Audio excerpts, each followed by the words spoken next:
Assalamualaikum warahmatullahi wabarakatuh. Kami dari kelompok 12 dan 13 akan mempresentasikan inventory tugas perkembangan. Pengertiannya adalah inventory adalah untuk metode memahami individu dengan cara memberikan sejumlah pernyataan yang harus dijawab atau dipilih responden sesuai dengan keadaan dirinya.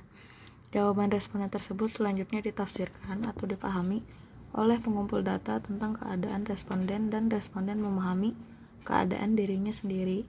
Inventory tugas perkembangan merupakan instrumen yang digunakan untuk memahami tingkat perkembangan individu. Pengembangan instrumen mengacu pada teori perkembangan diri dari Leviner yang terdiri dari 7 tingkatan, yaitu impulsif.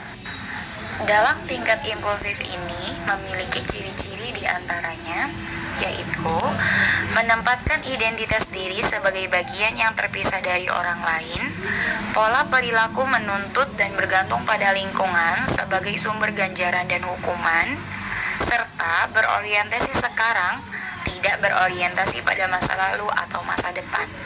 Individu tidak menempatkan diri sebagai faktor penyebab perilaku. Yang kedua, yaitu tingkat perlindungan diri. Dalam tingkat perlindungan diri ini terdapat beberapa ciri-ciri juga, diantaranya peduli terhadap kontrol dan keuangan yang dapat diperoleh dari berhubungan dengan orang lain, mengikuti aturan secara oportunistik dan hedonistik atau prinsip menyenangkan diri, berpikir tidak logis dan stereotip, cenderung melihat kehidupan sebagai zero sum game, cenderung menyalahkan dan mencela orang lain dengan lingkungan.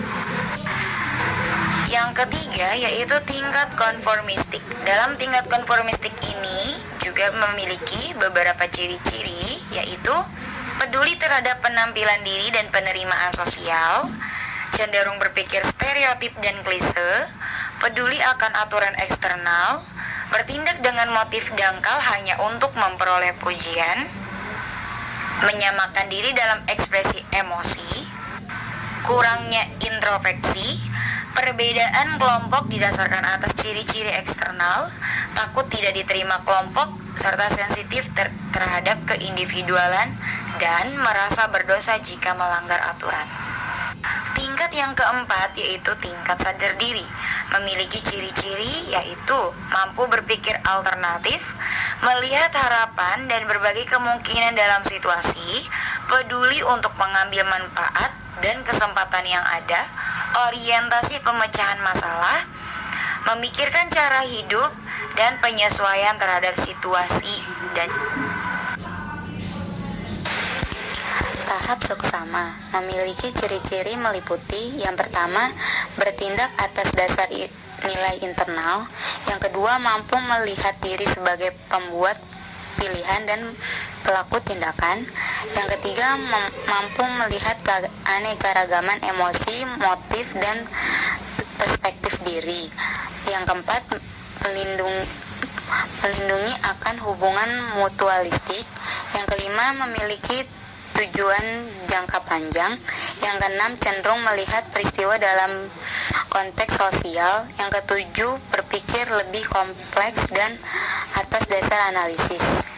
Tingkat individualistik memiliki ciri-ciri meliputi: yang pertama, peningkatan kesadaran individualitas; yang kedua, kesadaran akan konflik emosi antara kemandirian dengan ketergantungan; yang ketiga, menjadi lebih toleran terhadap diri sendiri dan orang lain; yang keempat, mengenal ekstensi perbedaan individual; yang kelima, mampu bersikap toleran terhadap pertentangan dalam kehidupan; yang keenam, membedakan kehidupan internal dan kehidupan di luarnya; yang ketujuh, mengenal kompleksitas; dan yang kedelapan, melindungi akan perkembangan dan masalah-masalah sosial.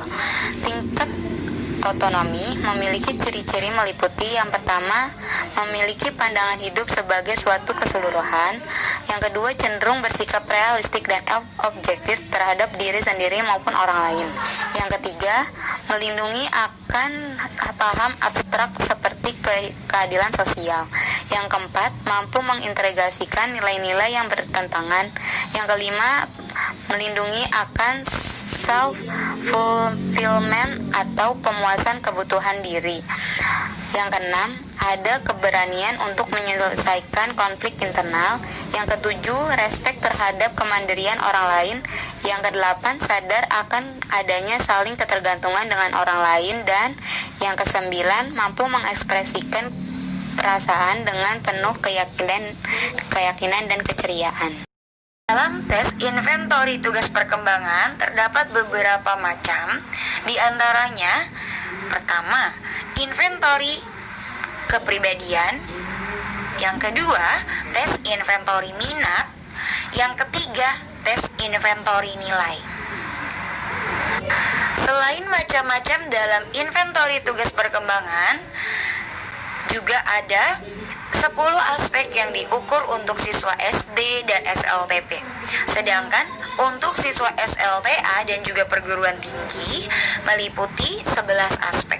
Di antaranya yaitu yang pertama, landasan hidup religius, kedua, landasan perilaku etis, yang ketiga, kematangan emosional, yang keempat, kematangan intelektual, yang kelima, kesadaran tanggung jawab, keenam, peran sosial sebagai pria atau wanita, ketujuh, penerimaan diri dari pengembangannya, 8, kemandirian perilaku ekonomis, 9, wawasan persiapan karir, dan yang ke-10, kematangan hubungan dengan teman sebaya.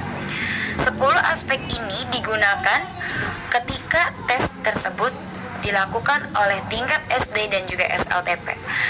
Dan tambahan satu aspek lagi diantaranya yaitu persiapan diri untuk pernikahan dan hidup berkeluarga. Aspek ini dilakukan ketika tes inventori ini digunakan pada tingkat SLTA dan juga perguruan tinggi. Berikut kelebihan dan kekurangan ITP. Kelebihannya adalah melalui skor hasil ITP, konselor lebih mudah memahami tingkat perkembangan individu. Alat asesmen yang dapat digunakan sebagai dasar penetapan program bimbingan dan konseling berbasis perkembangan individu. Pengolahan hasil ITP dapat dilakukan dengan cepat karena dilengkapi dengan program pengolahan ATP berbasis komputer versi 3,5, keterbatasan inventori tugas perkembangan. Kekurangannya belum dapat digunakan sebagai alat seleksi untuk menentukan kelulusan maupun untuk penempatan. Skor ITP belum diuji hubungannya dengan aspek perkembangan atau aspek kepribadian lainnya sehingga belum dapat digunakan untuk memprediksi aspek kepribadian secara lengkap. ITP sebagai dasar pengembangan model bimbingan di perguruan tinggi telah diuji secara empirik. Namun, jumlah sekolah uji coba masih terbatas. Penggunaan ATP untuk kalangan luas masih dalam tahap awal sehingga masukan untuk penyempurnaan ITP maupun ATP masih diharapkan dari para pemakai. Berikut tabel skor dan tingkat perkembangan. Tingkat SD, tingkat SLTP atau SMP, tingkat SLTA atau SMA, dan tingkat perguruan tinggi. Inventori tugas perkembangan adalah salah satu bentuk inventori di mana inventori tersebut dapat berbentuk AUM dan ITP. Dengan alat ITP, guru BK dapat memahami tingkat perkembangan individu maupun kelompok, mengidentifikasi masalah yang menghambat perkembangan, serta membantu peserta didik untuk mencapai tugas perkembangannya. Inventori tugas perkembangan adalah mengukur 7 tingkat perkembangan individu, antara lain inklusif, perlindungan diri, konformistik, sadar diri, seksama, individualistik, otonomi, dan jumlah soal inventori tugas perkembangan berbeda-beda sesuai dengan tingkat pendidikan. Terima kasih sudah menonton video dari kelompok 12 dan 13 inventori tugas perkembangan. Mohon maaf atas salah dan kurangnya. Wassalamualaikum warahmatullahi wabarakatuh.